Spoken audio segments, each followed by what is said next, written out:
into trading, let us define what is an order block and what is its key characteristics. So by definition, order block is a zone where institutions have placed their buy orders or sell orders. So let us consider this zone is their buy order zone. So what normally happens, what we see, what we observe on charts is price is hovering around, then price goes to a particular level, and then all of a sudden a big impulsive move comes, price comes back, mitigates it, and then it goes away. So what is happening here is this is that particular zone where institutions want price to come and from where they want to buy. But when they buy, their orders are so big they cannot execute all of their orders at once. So with their first lot, the price goes up because of the volume of their orders. But if they will purchase their second lot on the peak, they will not have a dollar cost average. That is why they bring price one more time back to that particular zone so that they dollar cost average that price. And then once it mitigates this order block, then they goes in one direction up to the moon. So the key characteristics are a zone which acts as a springboard, and we should not relate it with support and resistance because that is a different characteristic and this order block is a different characteristic. Unlike support and resistance, order blocks are where liquidity is stored and big players revisit this liquidity. So let me explain. This is a particular consolidation. Consolidation means build up of orders, engaging buyers, engaging sellers, build up of orders. Once this consolidation is finished, they take one side of the liquidity completely up to that particular zone on which they have decided that we will buy. Then they take that price to the other side. The price goes ultimately to the other side because of the volume of their orders. Then they wait for the price to return. Once the price returns, then they execute remaining orders and price shoots in one direction. So with that, our takeaway is that there are three particular characteristics associated with order block. And why do order block works? Because institutions, banks, their orders are huge, they need liquidity. This is the way they mitigate their this is the way they achieve their liquidity and they dollar cost average their prices. And once it is mitigated, it goes in a single direction, in one direction. Now, since we have understood what an order block is and how it is formed, let us discuss how many types of order blocks are. For different traders, I have seen a lot of traders trading a lot of kind of order blocks like propulsion order block, breaker block, rejection block. I don't know how many kinds of order blocks they trade, but for me and for you, there are only two order blocks. One is bullish order block and one is bearish order blocks. So on chart, they look like this.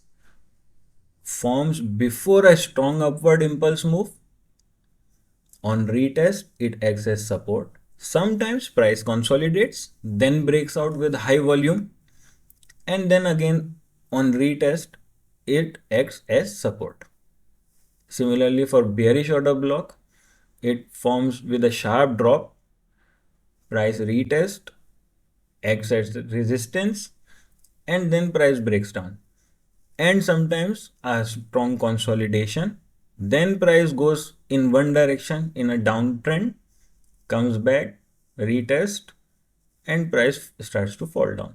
So there are these two main types of order blocks, bullish and bearish. That's it. It is only matter of selection of price segment. If you are selecting this much segment of price, then you have to analyze a lot of things in that: rejection block, propulsion block, breaker block, order block. But if we limit ourselves to a certain price segment and select only a some segment in which we can identify easily that this impulse move has originated from this particular candle, that will be our order block. Now let us talk about how to spot a high probability order block. So I have a very simple 3-step solution to this. Find an impulse move, mark the last candle, check if that particular zone has taken out some liquidity before. So these are my 3 steps. Let me explain how I do it. So this is my impulse move. This is the last candle along with this particular candle. So this whole is my last candle. Now this candle has taken this liquidity.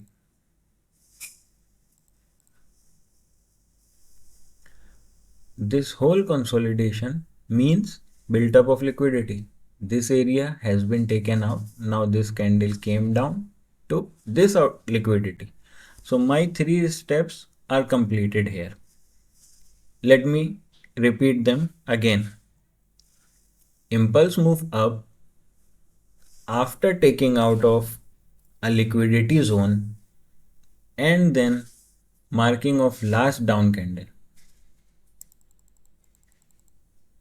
See, price came back. Now we have to analyze this price using price action. Pin, hammer, engulfing, all are indicating that price has to go up. Price starts to go up and then they will take it to their desired particular location.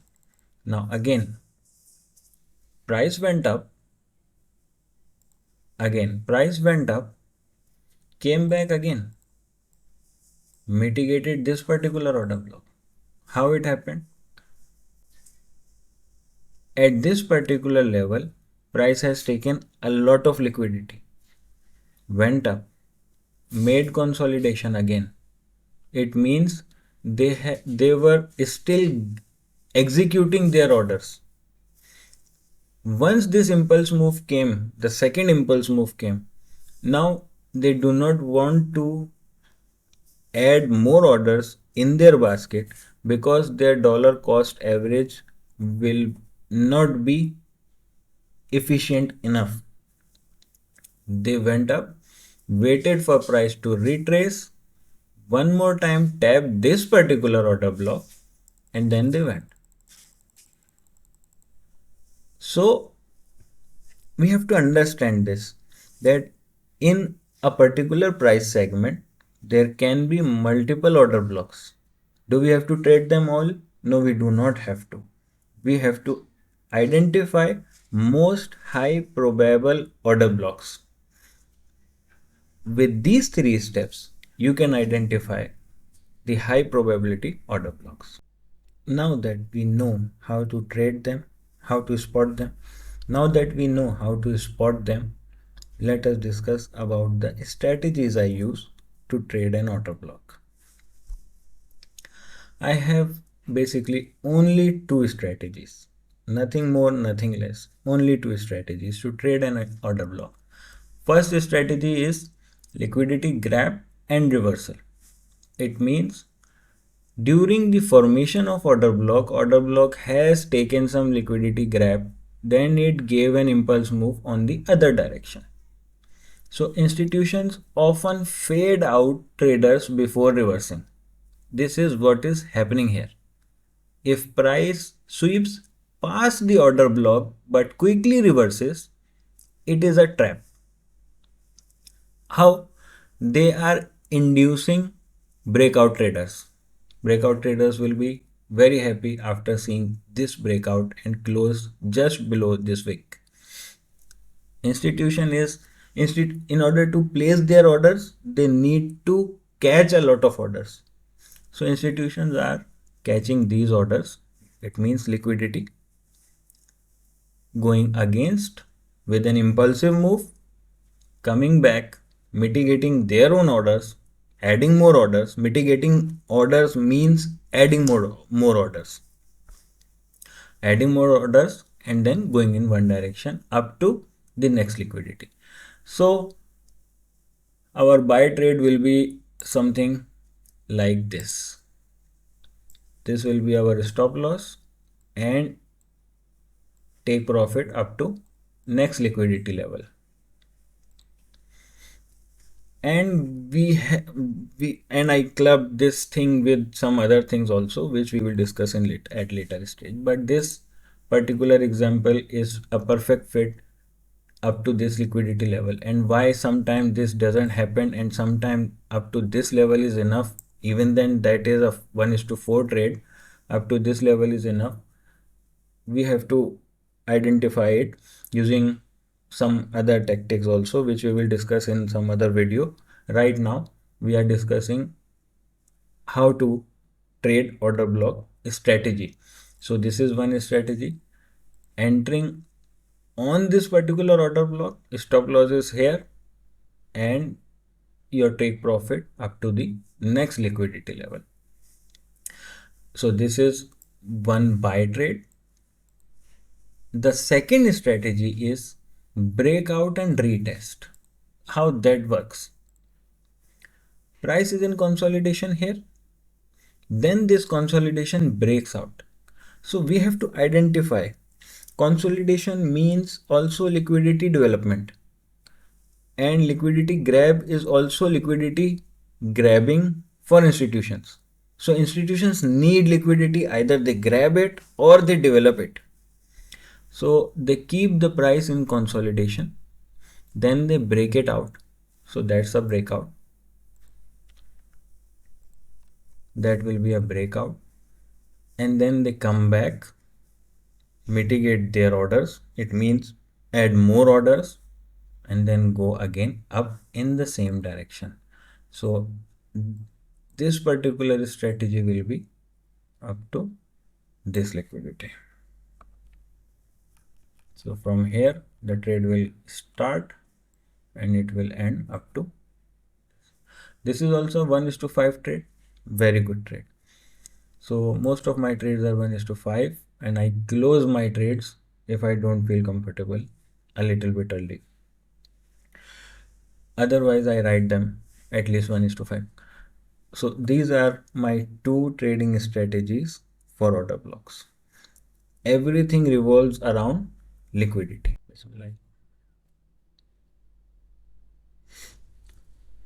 Now, before you start trading order blocks, be aware of these common mistakes. Mistake number 1, trading every consolidation. When a trader learns order block trading strategy, it fascinates him well and he starts to trade every order block. So every down candle or every up candle before any move down or up might not be an order block. You have to identify order block properly. You have learned it. Now you have to play with the charts. Go into the chart, spend some time, do a lot of practice, and then you will be able to identify it easily. You do not have to trade every candle considering it as an order block. The second common mistake is ignoring market structure. Market structure tells the story of whole market. Market structure is the context. Without knowing proper market structure, order blocks will not work for you. And if you want me to make a detailed video about market structure, do comment below and let me know. The third mistake is very tight stop losses. Now, when I do live streaming on my channel, normally I have very tight stop losses. Most of the time I win my trades. So a new trader sees this and then they want to trade like this: 1:10 trades, risk to reward ratio 1:10, 1:7, 1:8, 1:5, and they will not get it at the start. Do not get disappointed with this. Do not get disheartened. but you need time, you need practice. So when you are starting, do not keep a very tight stop loss. Do a proper trade management. Start with smaller lots, bigger stop losses, so that market gives you at least one chance to get out of trade profitably, or even at break even. So do not use tight stop losses in the beginning. The fourth mistake is overcomplicating it. You do not have a lot of boxes. You do not have to use indicators. You do not have to overcomplicate the things. This is a bullish order block. This is a bearish order block. A lot. I have seen charts with marking of a lot of order blocks. You do not need this. Keep it simple. Keep it clear. Try to trade only in one direction. If you are wrong, you will be wrong for one day. But if you are right, you will catch massive moves. So keep it simple, keep it in one direction, and you will be getting there. Order blocks are one of the most reliable concepts in trading, but it requires patience and practice. Start with your chart. Start marking order blocks on your charts and see and observe how price reacts to them. With that, if you like this video, hit that like button, subscribe, and comment below what was your best takeaway from this video. Till then, stay disciplined, stay safe.